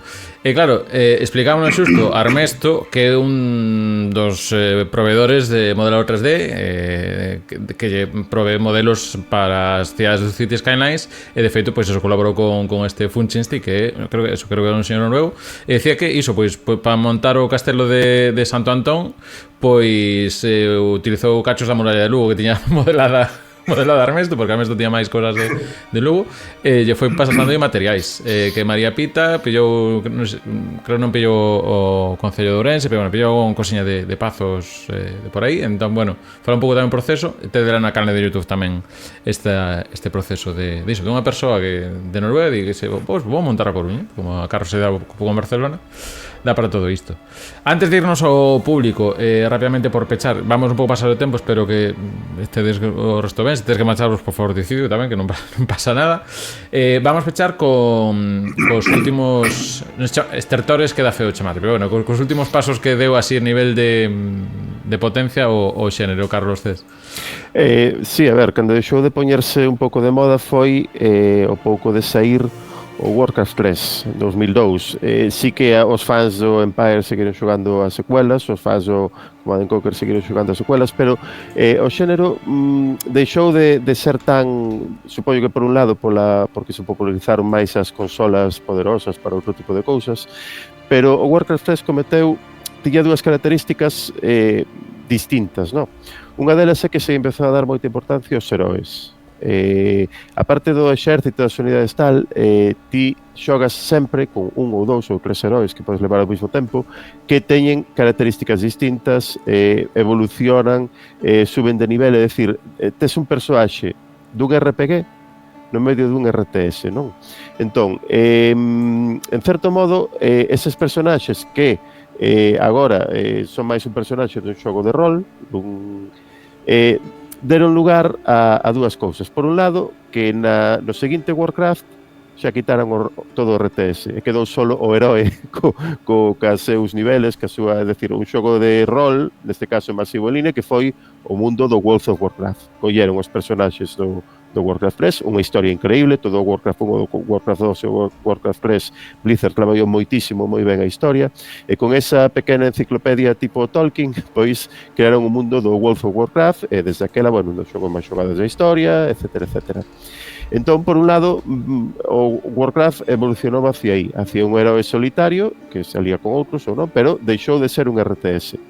E polo outro lado, unha da cousa que xa había no StarCraft e despois no Warcraft 3 tamén se podía facer, que era o de crear mapas, os teus propios mapas, pero aparte programalos, facerlles condicións de xogo e tal. Entón, crearon xa no StarCraft había algo parecido, pero no Warcraft 3 puxose moi de moda un modo de xogo, un mod creado polos xogadores, pola comunidade, que se chamaba Defense of the Ancients, ou, polas súas siglas, Dota. O Dota funcionou moi ben, hasta o punto de que chegou aí unha empresa e dixo, vamos a facer un Dota propio noso tal, e sacaron de aí o League of Legends. O League of Legends, sabedes que foi despois do StarCraft foi o seguinte xogo que meteu campeonatos mundiais a todo trapo con millóns de euros, millóns de xogadores no mundo. É un xogo que se sigue xogando hoxe en día, ten unha comunidade moi grande, moi tóxica, eso lo dixen, que seguen a xogar este xogo dunha forma enfermiza, no? Segue a ser un dos xogos en línea máis xogados. Pois aí estamos vendo precisamente o mod do Warcraft, que é similar que o Dota, o Defense of the Ancients, se quedou lugar a despois o League of Legends, este novo xénero que se chama Multiplayer Online Battle Arena, porque realmente é unha arena entre, neste caso, 2 equipos, de cada un deles 5 xogadores. Hai unidades pequenas que son automáticas, pero xa non te recursos, é dicir, xa non son RTS. É un pouco este subproducto inicial do Warcraft 3, digamos que fagocitou o xénero e cambiou un pouco todo o que veu despois, no? Mantuveron os xogos que existían, mantuveron a súa fanbase, pero xa a cousa non volveu a ser a mesma. Antes de ir a mensaxes do público, hai aquí unha cousa curiosa que xa polos titulares pillaches, porque posa a palabra Sonic, entón xa estou. Que isto do Ultimate Epic Battle Simulator? O Ultimate Epic Battle Simulator saiu en 2017, eu creo que empezou así un pouco de coña, pero basicamente ven dicir, que pasa se poñemos 10.000 marines do StarCraft contra 10.000 romanos do Age of Empires? Pero hasta o punto de que a comunidade empezou a facer personaxes como, por exemplo, temos unha carreira entre Sonic e Flash, non? Pois saber quen dos dous gana, neste caso un contra un, pero podemos poñer unidades de outros xogos, por exemplo, Espartanos, Jedis, Atenea, a Lara Croft, a Son Goku contra Sauron, a Walter White. Cantos Walter White fan falta para vencer a Charizard, por exemplo? Pois todo eso podémoslo simular con este xogo. 1000 T-Rex contra 80.000 galiñas, e gañan as galiñas. 10.000 Sonics contra 10.000 Super Marios, e gañan os Marios. Non me explico por qué, pero gañan os Marios. Bueno. Chuck Norris contra 1000 John Wicks. Aí este Chuck Norris contra romanos, no, sí. Chuck Norris contra romanos. Pois aí temos. Evidentemente gana Chuck Norris sempre. Todos os combates os gana Chuck Norris. Creo que hai un de Chuck Norris contra Son Goku, que creo que gana Chuck Norris. Chuck Norris contra Jesucristo tamén gana Chuck Norris. É dicir, Chuck Norris debe ser o invencible. É moi divertido facer estes combates simulados e poñer a todo o que se che ocorra a pelear contra outros.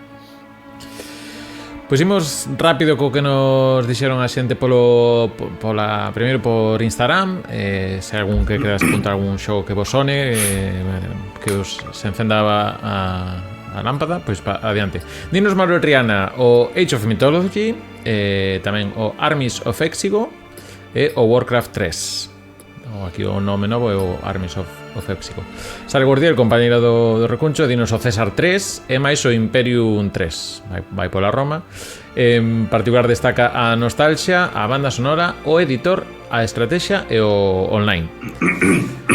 Preguiceiro Land, pois aquí cae no Age of Empires 2. Xogo ese xogo desde o ano 99, cando saiu, e teño 33 anos e 2 fillas e xogo cada semana. Pois, bueno, Isto tamén isto pasa de Nuria, que volvo o día seguinte, está aí a partida e tamén están as fillas. Bueno, ben, vai vendo crecendo todo un pouco. José Rey López dinos o StarCraft 2, destaca que a diferencia entre especies foi a clave, e no Age of Empires que eran todos iguais, que entón el valora máis esa cousa do StarCraft 2 do Pedro Papel Tesoira e Spock, que eran as non as distintas especies. Doval dinos Battle for Middle Earth, o Rise of Legends e por Royal 2, Imperio e Piratas. Bueno, saiu aí o Battle of Middle Earth inspirado no Señor dos Anéis, entendo. E ademais tamén polo chat vos estamos lendo, que nos estaban dicindo por aquí, por exemplo, monodisco o Tsar, que este non o teño aquí localizado, non sei se segundo vos o Tsar. Solamente. Senón, no. Bueno, senón que nos desenvolve aí monodisco e matizamos. Sally Radio dinos o Age of Empire Conquerors, que desde os 10 anos leva xogando e nunca aburre. E agora vou aquí con un momento de situacións do Age of Empires 2 que nos recolle Diego Bouzón, que era moi mítico aniquilar exércitos feudais con un cobra no Age of Empires 2. Di Carlos Vieto ca cabeza que sí. Enviar un aldeano a combater contra un exército, un clásico. Usar as ovellas para explorar o mapa. Isto, sí, isto... Sí, e roubarllas ao resto tamén. Va. Roubar ovellas.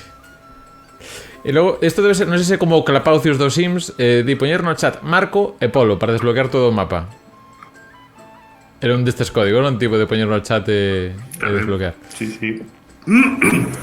El di que Diego Buzón que saca máis xogos, pero que este Xfenber 2 que o que calou na xente en xeral, no que percibe el.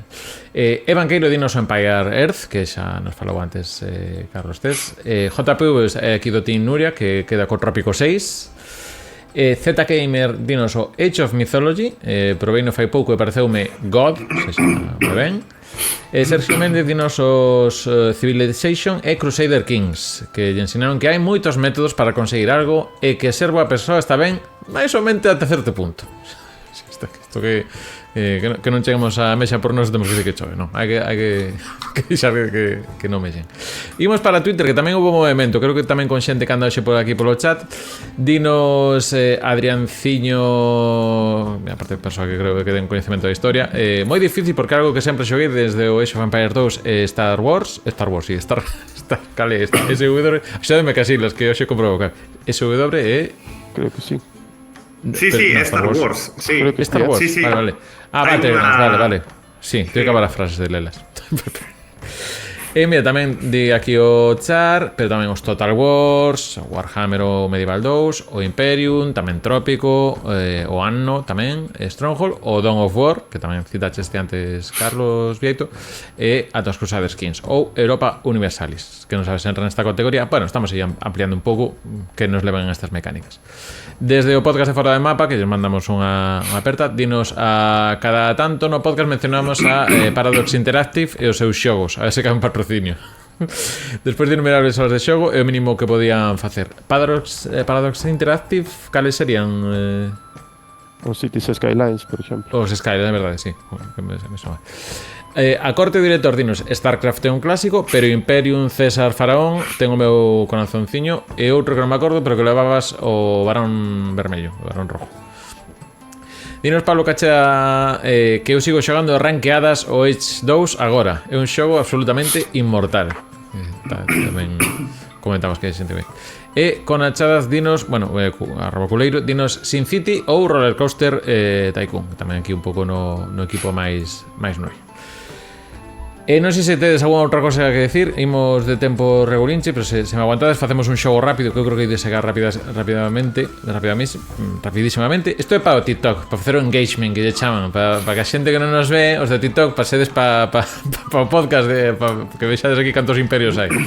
Entón, hoxe como estamos 4, vou vos por poñer eu un xogo, vou pensar un xogo e vos con preguntas de si ou non, preguntando detalles sobre o xogo, tedes que adivinar cale. Se vos parece, vamos ben con Carlos Vieto, logo Carlos Cés, logo Nuria, xa que estades así en orden de máis, mentras eu cargo info do xogo, porque igual non me sei todos os detalles. Así que cando queiras, Carlos Vieto, comezas ti e imos respondendo.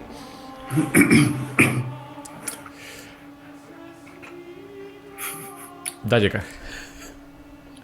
Dime.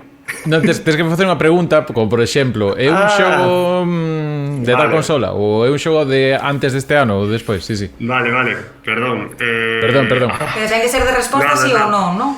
Sí, dentro que cabe axudo-vos a matizar, se é un si parcial, dou vos detalles sobre o que tal. Vale. Vamos a favor. É un xogo do 2000 pa aquí. Posterior ao ano 2000, sí. Ten versión arcade? Non saiu en arcade.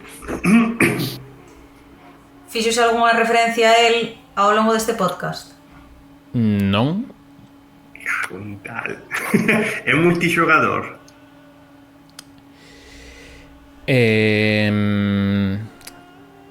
Non desde o mesmo dispositivo, pero sí, en liña sí que se xoga con outros xogadores. De PC? Non é de PC.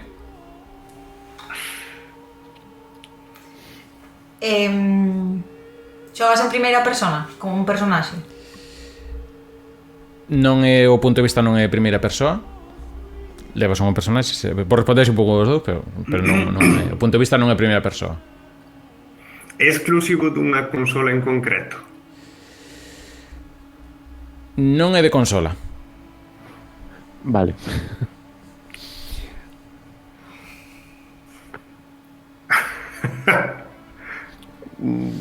É importante se sacar desta parte porque despois xa... Tens que competir contra outros personaxes para conseguir algo antes que os demais? Existen mecánicas de, sí, de chegar a sitios para competir con outros personaxes. Hai armas?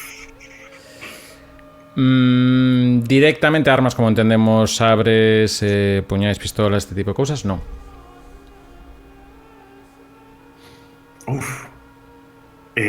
Sabemos algo por ahora? Claro, Carlos é o único que poño esperanza porque a mi má. No chat podes axudar tamén se sabedes algo. Lembramos Por cousas, favor. non é de PC, non é de consola, non é de arcade, É de móvil. é de móvil. Non o preguntei porque o intuín. Vale. Sí, a ver. É posterior ao ano 2000, que, bueno, sendo de móvil tamén era bastante máis... E non xogas en primeira persona, pero si tes unha personaxe. Sí, O sea, claro, sí, era cando dis primeira persona non é un punto de vista de primeira persoa, pero sí, digamos, manexas unha Pero si personaxe. vas co teu personaxe. Sí. Vale, é un Battle Arena. É un Battle Arena. Battle Arena entendemos... Un equipo, unha persoa contra outro, un equipo contra outro, Ten mapa un concepto. determinado. Ten pequeno detalle, pero digamos que non é, o sea, non entra no detalle dos MOBA. Digamos que sí que podes ter un equipo de personaxes ou, bueno, distintas cousas e que loitan contra outros. Loitan a puños, porque armas non teñen. Vale. As personaxes teñen forma antropomorfa? Ou son outra cousa? Ainda que sean orcos ou movidas. Vou dar pista. Hai un pouco de todo. O que ti manexas é humano e o resto, pois igual xa non é antropomorfo. O resto de... É que me dá a sensación de que é o Pokémon GO, sabes? É que dache a sensación correcta, é o Pokémon GO. Que non sei se o debate na arena, pois teño un pouco a dúbida, porque se vas son xinasios, que hai unhas mecánicas... Pero no. É unha cousa moi simplificada a base, pois estaba intentando ir ao detalle, pero bueno, era o Pokémon GO, efectivamente, o único Pokémon do que podo falar, porque é o único que xoguei. Entón, bueno, quería hoxe cambiamos un pouco o marco a móvil. Que? Eu tamén, o único Pokémon que xoguei foi ese. Pois mira, hoxe que non está Joan Amil xa non está Joan Amil para torturarnos con isto. Creo que isto non sei se conté xa algún programa, pero isto foi un claro, o Pokémon GO lembramos, ti móveste ca personaxe, ti vas andando pola rúa e móveste co personaxe, e lembro unha vez que nunha praza da Coruña se xuntaron, estábamos 3 persoas lanzando incienso, entón incienso é como que hai unha zona onde vai a aparecer máis Pokémon, e ves que aos 5 minutos nesa praza hai 20 e pico persoas mirando o móvil. Aparte 20 e pico persoas mirando o móvil. Hasta que dixemos, quedan 3 minutos que se vai o efecto. E marchamos, pero non se socializou nada. Ninguén levantou a pantalla do móvil. Digo, horrible, fracaso estrepitoso.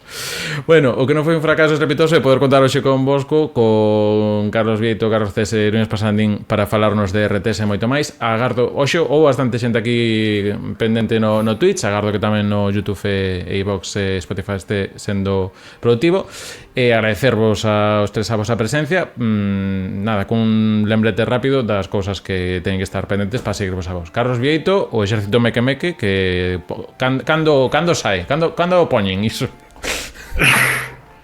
Imos xa polo terceiro programa da tempada, a pesar de que non anunciamos por ningún lado. Nada, mañá ás 8 da tarde xa debe estar o programa subido ao Spotify, ao YouTube, ao iVoox, a todos lados.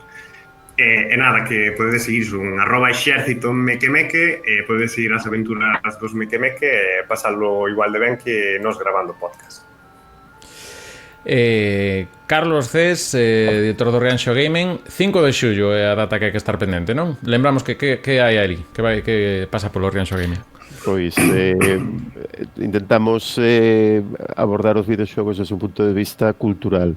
Entón, por eso contamos casi sempre, bueno, hasta ahora sempre con Museo de Videoxogo, con actividades asociadas, tamén algunhas charlas sobre temas de interese para a cidade, os pais e nais, ou despois o que vamos todos, que torneos con pantalla xigante, con comentaristas en directo, finalizamos cun concerto de bandas sonoras normalmente por unha banda de música ou un ensemble ou tal. A música é unha das partes que máis me gustan dos videoxogos, por eso lle damos tamén unha presencia interesante. Que se buscades por YouTube, creo que podes ver esos concertos ali subidos. Na canle de Rianxo Gaming de YouTube están os dos concertos. Non es pasandín tamén Toshio anda polo YouTube, que isto, que ás veces tamén eso, falamos a que anda facendo agora, pero tamén é importante contar o que llevamos feito, porque moitas veces hai cousas por aquí feitas que igual no seu momento non tiveron impacto, pois é unha Toshio que podemos atopar na canle de Toshio. Pois hai aí un pouco de todo. Que sempre digo eso, que non é verdade, non? Porque ao final, ainda que nos parece de todo é menos, sí que hai viaxes, hai dereitos humanos, hai veganismo, todo xirando en torno a eses tres pilares e moito máis. Eu recomendo que nos sigan en Instagram, en tosio.gal, e aí pois xa van ver cando vai aparecendo a cuenta gotas nas cousas nas que nos vayamos metendo en cada momento, porque somos moi de ir a noso ritmo, pero que sea a parte importante de Toshio, non? Que ao final é o que imos facendo todos na vida, compartíndonos pouco a pouco e imos pois nesta aventura que é a vida. Pois nada, agradecervos novamente, perdón tamén que hoxe, bueno, eu creo que pola paixón tamén por estes xogos e demais tamén acabamos enredando e demais, pero agradecemos moito tamén que fixedes posible, pois que podamos falar no Recunchegueme este tipo de xogos, que ás veces non nos dá que a xente estamos habitualmente, creo que tamén a xente estivo aquí presente o puido disfrutar. Agora que nos tiñamos que botar unha partida toda a noite. Claramente. Isto, mirámoslo, mira, eu voume con ganas de facelo, Pois non descartemos un formato novo. Isto xa imos falando logo en bambalinas. Graciñas de novo. Hasta logo. E antes de marcharnos con sintonía de despedir. E nada máis, antes lembrarvos cousas que facemos sempre aquí no Recuncho Gamer. Antes de nada, lembrarvos que estamos, xa sabedes, co podcast Na Fin de Xogo en A Galega Audio. Me estou despistando, vou a Carlos Grito ainda que está bailando no backstage. Estamos co podcast de Na Fin de Xogo, xa sabedes, en A Galega Audio. Esta semana falamos de Final Fantasy VII con Lara Portela, que nos Lara do podcast. Quedou un capítulo moi chulo, así que non pasachedes, queda o link na descripción tamén do YouTube de A Galega Audio. E tamén estamos nos premios agalega.gal con cos dous formatos que temos ali, que acabo de deixar no chat e tamén tedes na descripción do vídeo. Pois podes votar por nós nas categorías de Orgullo Friki e Mellor Podcast. Orgullo Friki temos o programa de Xogando en Galego e en Orgullo Friki, no podcast temos Na Fin de Xogo. Podes votarnos por nós, polo camiño pois pode levar premios como unha estancia nunha casa de turismo rural, entradas para o Land Rover ou entradas para a gala de fin de ano na TRTVG, que eso pois por antelación que non sexa. Así que nada, se vos pasades votos minutinhos por aí, pois sempre se agradece, que é un mimiño que nos chega e nos recollémolo con moito cariño. Como tamén recollemos con cariño o patrocinio da xente de Alita Comics, que xa sabedes que son a familia de tendas de banda deseñada, manga e anime, que están na Coruña en Avenida Fisterra número 99, en Rúa Panadeiras número 49 e en Santiago Tedelos en Rúa Nova de Baixo número 2. Se vos pilla lonxe, non vos preocupedes, que tedes alitacomics.com, link na descripción tamén, para poder visitalo, que vos manden todo o que querades a casa. Libros sobre videoxogos tamén tedes, peluches de videoxogos. Eu teño aquí medio Sonic tamén xa saqueado de Alita, pois eso, o que queda, tedelo en Alita Comics vos para disfrutar. Nada máis, voltaremos dentro de 2 martes, co cal xa teremos tamén alguna cousa de directos e demais. Temos dentro de martes porque o próximo é martes de Entroido, así que tampouco o sábado que ven tampouco haberá no diferido, así que pasade tamén moi bo Entroido e pendentes en @recunchogamer para máis novidades sobre videoxogos en galego. Ademais, saúdos de Iago Gordillo, vémonos na próxima. Chao, chao.